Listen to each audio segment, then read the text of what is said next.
Samantala, balikan na po natin ngayon si Isay Reyes. Ukol pa rin po sa patuloy na pagbaba ng tubig dyan po naman sa Angat Dam. Isay? Connie, patuloy nga bumaba ang level ng tubig dito sa Angat Dam sa kabila ng pagsasara ng supply sa tubig sa irigasyon sa Pampanga at Bulacan kahapon.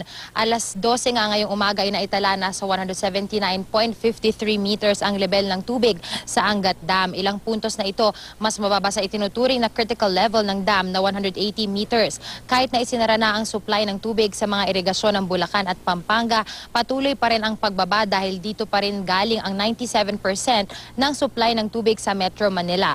Ayon kay Pag-asa hydrologist Jason Bausasa, 177 meters ang level ng minimum supply para sa irigasyon, kaya't ang ginawang pansamantalang pagsara ng supply sa irigasyon kahapon ay preventive measure. Sa kanilang karanasan sa monitoring, mas priority daw ng NWRB o National Water Resources Board na mag-supply ng tubig sa MWSS kaysa sa irigasyon. Seasonal naman daw kasi ang pagsasaka at nakaka-adjust daw ang mga magsasaka sa kaunting tubig, lalo na tag-init.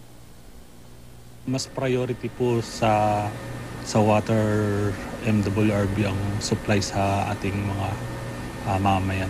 Irrigation po, seasonal po siya. May mga nag-ani na po. Yung iba po magtatanim pa lang sa mga susunod na buwan. June to July po ang kadalasan na nakaka-recover po yung Angat sa tuloy-tuloy na kanyang pagbaksak ng water level.